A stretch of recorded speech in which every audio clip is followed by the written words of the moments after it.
Welcome to the Mom as Well podcast, where we are digging deep into the gifts and the gaps of foster and adoptive parenting. I'm Kyle Hutton, and I'm glad you're here.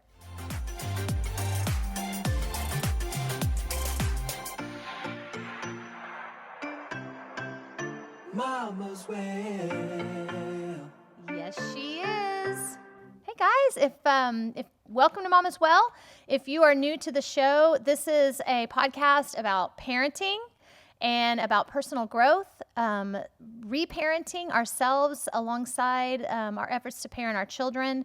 It's about relationships. It's about connection, deep connection within ourselves and with all of the people in our lives. So if you are interested in that type of thing, then you're in the right place. A few weeks ago, episode 65, I had my husband on, and he was quite popular. As a matter of fact, that was the fastest growing episode that I've had since the history of Mom as Well. So he says thank you. Anyway, since it's Valentine's week, I thought it might be appropriate to have him back on. So my Valentine, welcome, Kyle Hutton. Hey. Hey. How are you? I'm great. I'm great. I'm doing super. We're both taking a deep breath because it's been a morning. Yeah. It's been a morning. And so I thought this, of course, it would be a morning on the day that we were going to talk about what I had in mind. And you don't even know exactly what we're going to talk about. I don't. Yeah. I have no clue, which scares me always. It scares you. Yeah. Well, it should. Actually, what I wanted to talk about, I had this idea. I woke up one morning this week and I thought, we kind of touched on this on episode 65 when we talked about marriage, but like parenting is really hard. And you get, it can get easily frustrated at situations that feel so out of your control. Yeah. And it's so easy for us to blame each other. Yeah. And and so I think it's important that we think about, in parenting, it can do a number on our relationships and our marriages because we get scared.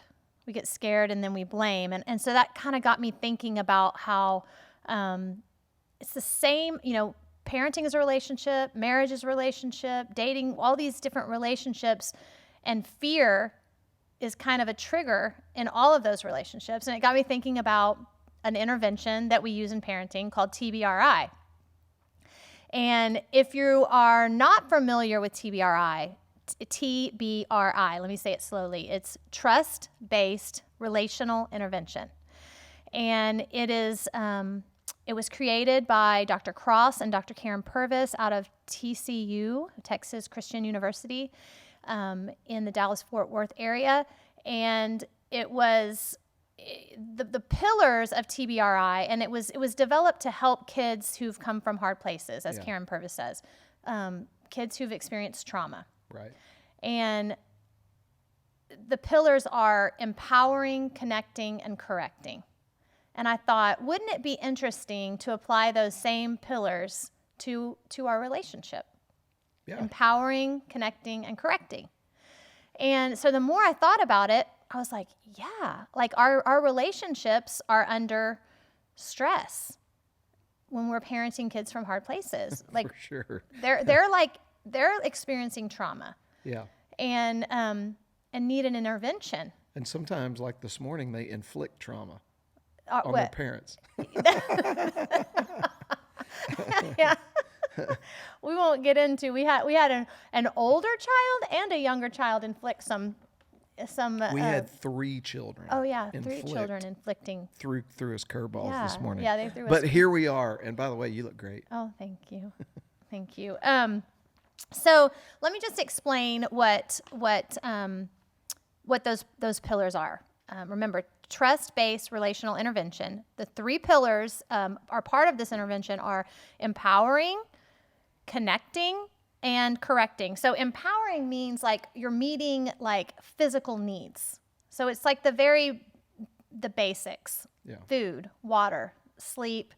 And then for kids, they talk about meeting sensory needs. Okay. And then connecting is about, establishing trust, creating safety within relationship. Okay. So not just safety like, do you have your seatbelt on? That's not that kind of safety. It's a relational safety. Okay. And my mind's already going to how that relates to marriage. I think yours is probably too. And then correcting. Obviously, we're correcting behaviors, but we're really focusing on the belief system that's underneath those behaviors and making corrections in that belief system. Make sense? Because that's what we're going to talk about today, Kyle Hutton. Here we go. We're going to talk about that and how it applies to our marriage. If you are in any way involved in children who've experienced trauma or adversity, chaos in their early years, I would definitely, if you're not familiar with TBRI, check it out. I'll have a link to the show notes for, it's Dr. Karen Purvis Institute of Child Development. And there's videos, there's a lot of great information there. And I know if you've been listening for a while, you are probably familiar. But today, we're going to talk about how that relates to our marriages and our intimate relationships. So let's just take that first pillar, empowerment. Right. And I thought that I would put you on the hot spot and ask you a few questions. Okay.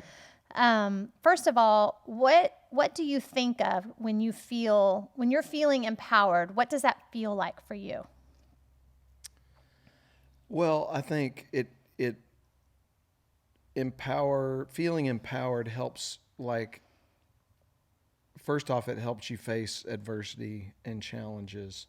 But also think of when I feel empowered, I feel like I have access to the best parts of me that are going to work together to handle whatever it is that I'm dealing with, whether that's work related or kid related or whatever. If I feel empowered, whether that's by knowledge, skill set, encouragement, whatever, then I think being empowered just helps you face anything that you're walking into with a chance at a better outcome. Mm-hmm. And what does it feel like when you don't feel empowered? It can feel lonely. It can feel like you're kind of taking on the world alone. Yeah, that's my knee-jerk answer. Good. And in relationship, like, we're not talking about the kids today. We're talking about us. Okay. But what are some ways that you need? What are some ways that I can help to empower you? And maybe just thinking about what are the things that you need to do? What are the things that you need to accomplish? Who you need to be? And then how can I help empower you to do those things in our relationship? And then you can even throw in some ways that aren't empowering. I'm sure you have a few in the back of your head. It's Valentine week, so I'm treading very lightly.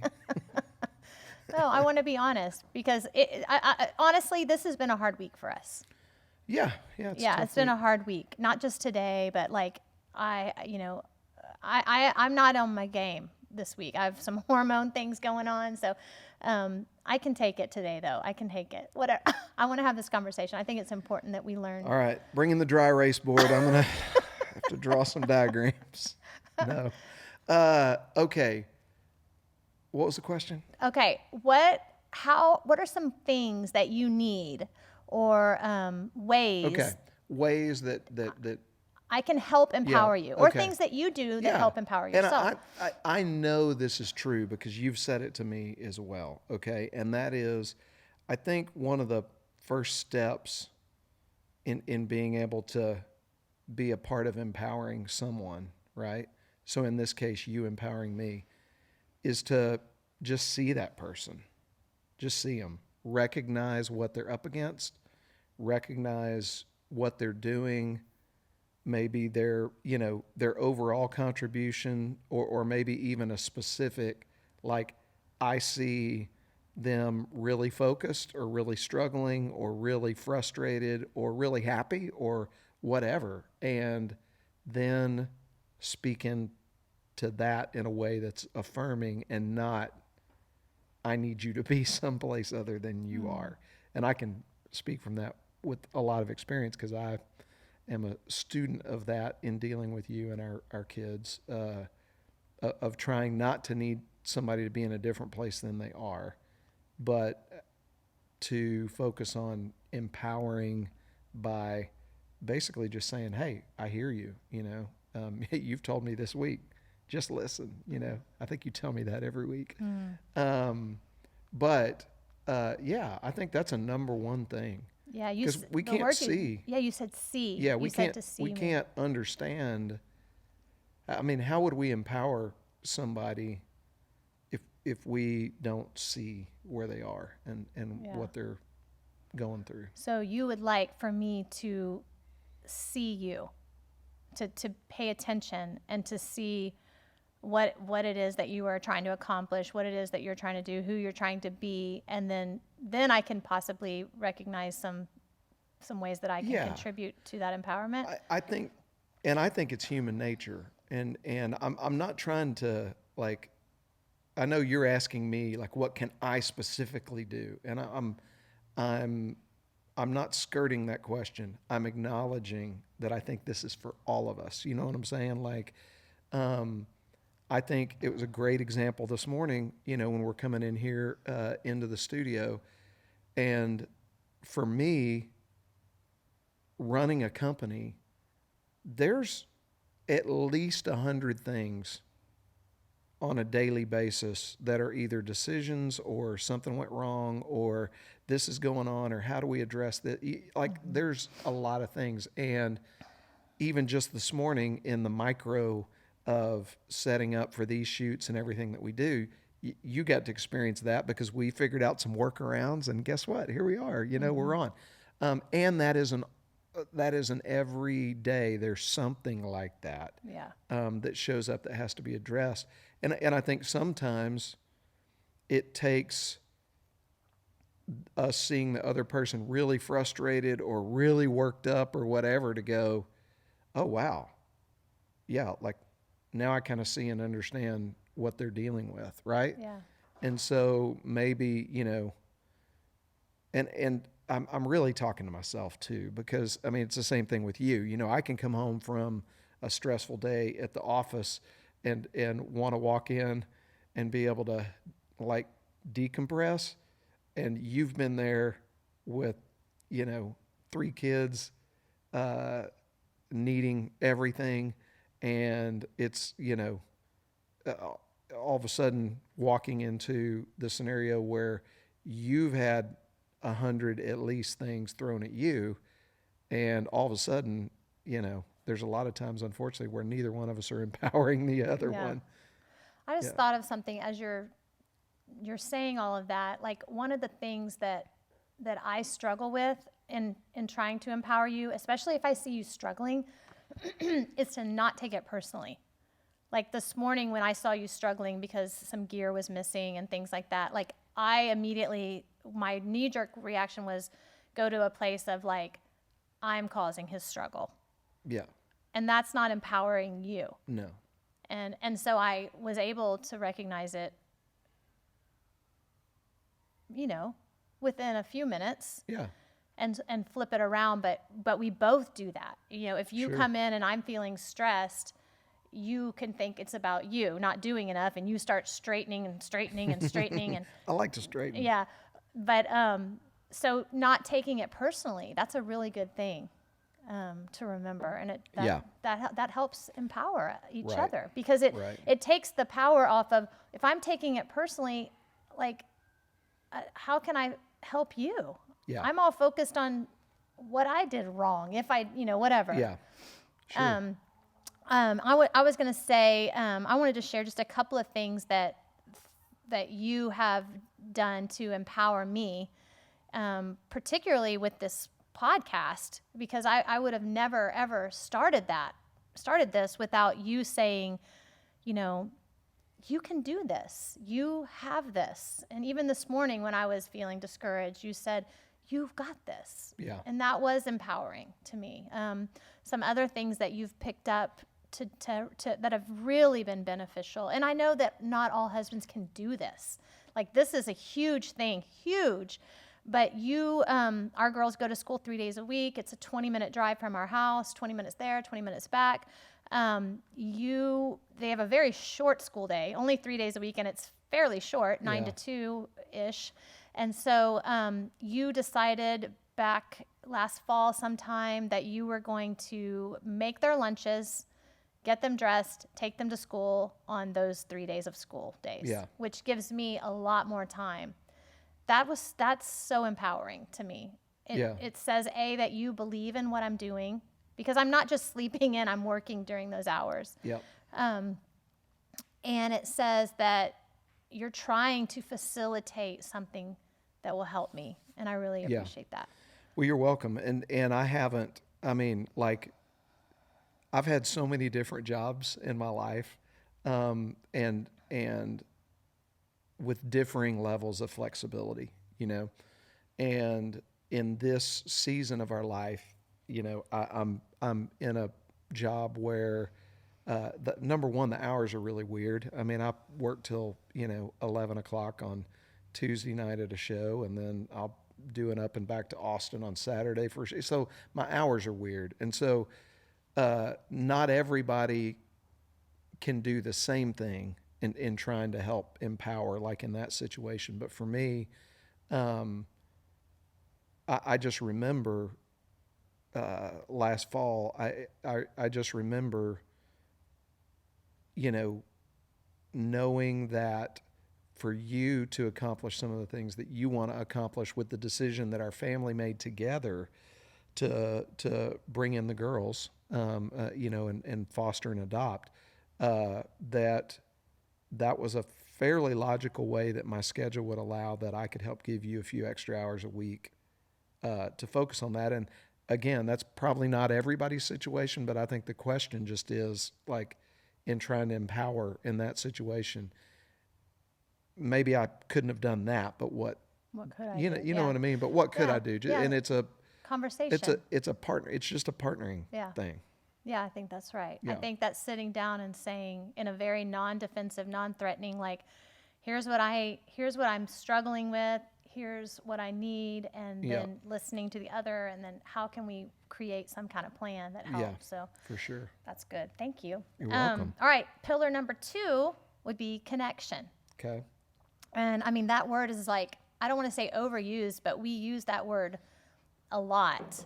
And I just want to emphasize what we're talking about today. It's connection in building safety and trust. And so what do you think, when I say that word to you and I give you that framework, what do you think about when you think of connection? And as far as our relationship, how do you see that word play out? Is that a clear question? Yeah, I was still kind of stuck back on empowerment. Oh, so do you have something else to say? Well, I mean, I almost feel like I have to for the brotherhood of men that are all out there that are affected by the wives that watch this podcast. In empowering,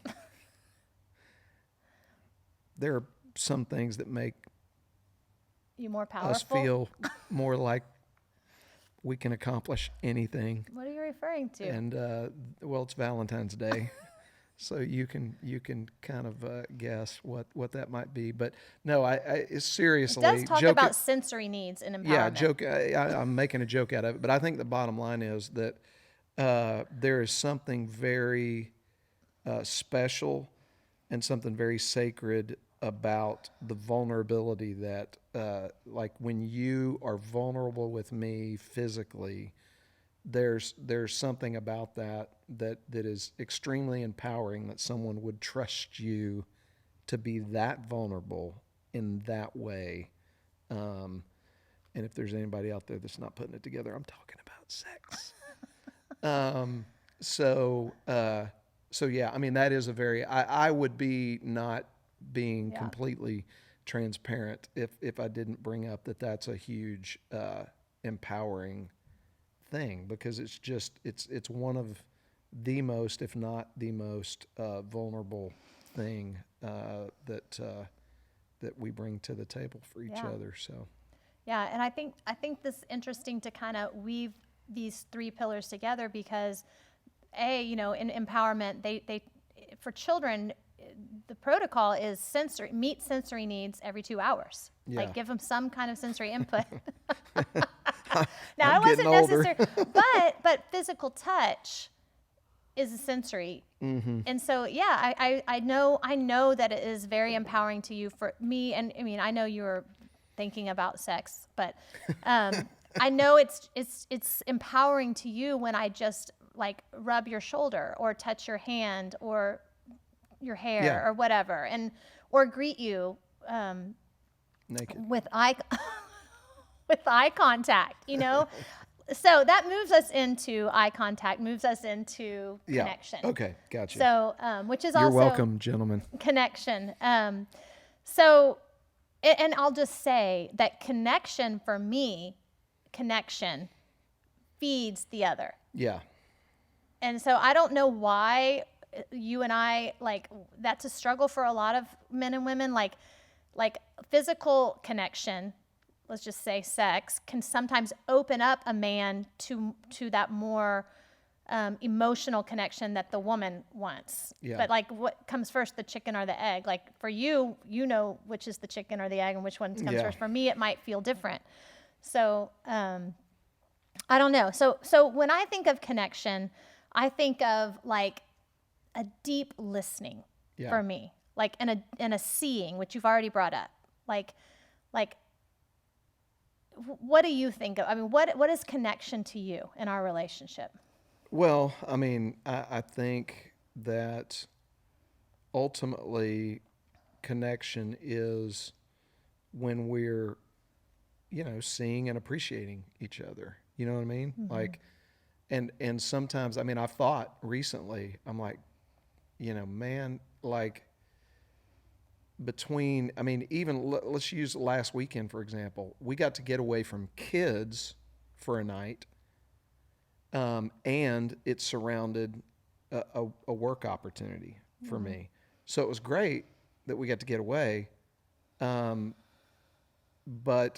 it can feel in life, our life, especially right now, that if we don't just completely unplug and get away, that it's difficult for us to like get completely connected. And, there's got to be ways to do that in the moment. In the moment, and even amidst the distractions, because we can't always orchestrate. No. Because even sometimes, like last weekend, we go to a nice place or whatever, but I'm playing some shows and doing what I do to try to keep things moving forward. And so it's still not you and I sitting on a beach somewhere reading a book, which, goodness, I could use that right now. No, I think when I think of I think what I think of when I think of connection is it's always, the goal is always to create safety. And this relationship should feel like the safest relationship. And I think we get that it's nice to go away. But I think we can get that by being more intentional in creating space for listening. And, for me, it's like, I am not an evening person. So like past 8:00, like I don't perform well. I can't even think well. I'm tired. I have nothing left in the tank. Now, 5:00 in the morning, I'm ready to roll. Like I could talk your ear off. And so you and I kind of, luckily you can hang with me, not maybe 5, but 7:30. And so finding that medium, that space where we can connect, where we can sit and listen and decompress whatever's going on. Yeah. For me, when I feel like we've lost connection, it's when I feel like we have not made that space. Yeah. And sometimes the truth of the matter is that life can be busy enough that it makes it difficult to have that space. And I don't know what it's like for other couples, but I mean, for us, I know we spend a certain amount of time then looking at each other and going, why aren't we connected? You know what I mean? And it goes negative for however long it goes negative before it ends up being a positive thing again. So I don't know how, and I think a lot of it goes back to what you said earlier about taking things personally, right? Mm-hmm. Like if I'm busy, you can't take that personally. If you're busy, like if I walk in and you're not, chipper and super happy to see me and whatever, because you've been like I have to work at not taking that personally. Yeah. Like I think our recovery time would increase a lot if we focused on not taking things personally. That's good. Because life's not gonna stop dishing stuff out. Yeah. We need to schedule a podcast once a week so we can talk about this stuff. Yeah, this is like this is a lot of work, though, for you to do that, huh? Forced conversation. Yeah. It's good. Real time. Yeah. Yeah. Okay. I think what we're saying is, what keeps coming up is a practice of seeing each other and listening to each other and making space for the other, and then not taking the behaviors that you and I can both exhibit when we are under stress. Yeah. Personally. I like your thought process of, okay, let's take TBRI and the almost, to-dos within TBRI that we do with our kids and apply it to marriage. So for connection, safety, right? Our kids have to feel safe, especially the kids from hard places. They got to feel safe to be able to want to be vulnerable to needing us or whatever. And what are the other things about connection in when we're dealing with our kids? Are you asking me? Yeah. Yeah. Because I'm just trying to get making eye contact. Okay. Sometimes physical touch, knowing your child, knowing if physical touch is triggering. Yeah. Reflective listening. One of the biggest things about connection is listening. You're listening to what they say, but what they say may not be the truth of what they're really trying to tell you. Yeah. And so listening beyond what they're saying to you. Let's see. And then just, I think the key on connection is what they call felt safety. So it's not that you're not safe. Like we're physically safe, but emotionally, am I safe? Is this a safe place to love? Is this a safe person to love? Is this, and that's just a constant putting the relationship above. That's why this principle comes before correction, because you are creating safety in the relationship before you can shift to the third pillar, which is correction. Yeah. Does that answer? Yeah. No, I wanted to. I wanted to make the correlation a little bit more, between what we do with the kids and then how that applies to us. So I get that. Yeah. Right. So correcting. So how does this apply to marriage in our correcting? Man, you're really good at correcting. Thanks. I'm gonna get a gold star. So when you think of, I think when we think of correcting, the first thing that comes to our mind is discipline. Or even, an old school word, punishment. I wrote a song about it. You did? It's called "If You Want to Be My Lover, Stop Acting Like My Mother." That's interesting. I'm not putting that in the show notes. It's a crowd not going favorite. In there. It's a real song, but I don't like it. Anyway, okay, thinking about correcting. I always think of awareness precedes change. So becoming aware of what in our marriage, instead of just correcting like we typically think of. Yeah. Let's think beneath behaviors, which are thoughts and attitudes, ways that we think. And in my mind, I'm thinking that's where we would want to shift. So becoming aware of what's maybe not working in our relationship. Yeah. Yeah, and I mean, immediately my brain goes to in our relationship with our kids, we're imparting, hopefully, through some of our correction and redirection and that kind of stuff, we are imparting like years and years and years of wisdom and life experience, and I sure do not use all the TBRI principles perfectly, especially when I get frustrated and I'm dealing with discipline type issues.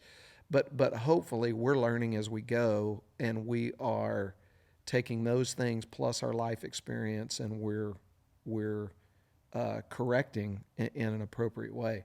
Like when I think about my relationship with you, I mean, I know that my job is 99% correcting my own thought processes about how I'm interacting in the relationship. You know what I'm saying? Yeah. Like, because you're an adult, you've got a lot of life experience, you've done a lot of work, and the truth of the matter is, I need to focus on my side of what I'm bringing to the table more than I need to focus on what you're bringing to the table. And hopefully the other person in the relationship is doing the same thing, and then you're actually getting somewhere, because it wouldn't go over well if I just started to use all the TBRI principles No, that would on not you go over and well. try to change you, right? Yeah. I mean, I've done that, and that is that ends up getting us to a not very good place. Yeah, that doesn't work. And you've done. I mean, Of probably course. anybody Yeah. in a relationship has tried to change the I other mean, it's one. the same thing we say all the time. We want to stop this behavior. We want to fix this issue before we look inside ourselves. Yeah. So, yeah, I mean, you said exactly what I had written in my notes, and that was to take the correction starts within us. Yeah. Individually. And I think when we're both, this is what I told the boys when they were getting married. I said, be willing to stay at the table. Be willing to stay at the table, because you're not always going to get it right. Yeah. Like, you're not always going to focus on yourself and not try to fix me. And I'm definitely not going to do that right all the time. Yeah. But if you stay at the table long enough, you're going to figure it out. Yeah. And then remembering that it's when you shift, you're going to invite a shift. But when I fight you, like, I just cause you to create more defenses. Sure. And so I think that is truly in marriage. When I think about correcting, I think it has to go back to ourselves and our thought processes. Yeah. And then being open to listen to the other person and say, like, what's not working for you?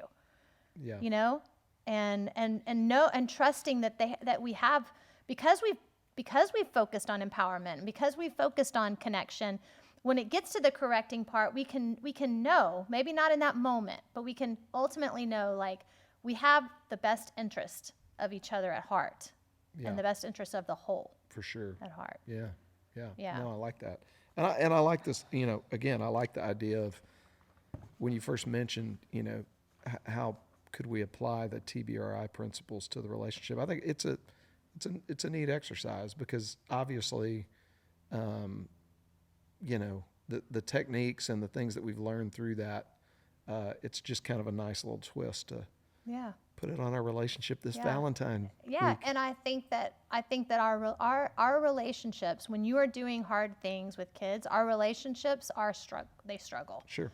And so they do need some intervention. Yeah. So that's what I think. You just invited everybody to have a date night, maybe listen to this podcast, bring a notepad, write down those 3 principles: empowering, connection, and correcting, and do some brainstorming. How about that? Good idea? I like it. Good idea. Yeah. Thanks, Kyle, for joining us. Thanks for having me again. All right. I love you, Valentine. Love you too. Thank you guys for tuning in. Thanks for listening. I hope you have a great week. I hope that you can get comfortable in recognizing that maybe there's some areas in your relationship that could use some intervention. And TBRI creates this great framework to look at those things. Empowering. How can you help empower your partner, or how do you need help feeling empowered? And then connecting. Are you seeing each other? Are you really, really listening, or are you listening to comment? Are you not really listening? Or are you just waiting? Gosh, this is so stab me in the heart, because I do this all the time. I'm just listening and I'm just waiting for the time that I get to speak. A hard one for me. And then how are we correcting? How are we correcting within ourselves? And then how are we looking at the relationship as a whole, so that we can make it better? So we're in it with you. Absolutely in it with you. Hang in there. Don't forget to when you end this podcast, go down. There's 5 stars. If you're on Apple Podcasts, there's 5 stars. All you have to do is hit the 5th star. That gives us a review. And then if you have 2 more minutes, go down and actually write a review. That is so helpful, because it helps this podcast be recognized. It helps me get more guests. It helps me when they see, oh, hey, people are listening to this and they really like it, then, hey, I might like to be a guest on that show. So that helps the show. It helps others. Ultimately, it's growing a collective group of people that are in it together and working hard to do the best they can. So have a great weekend, and we'll see you next time.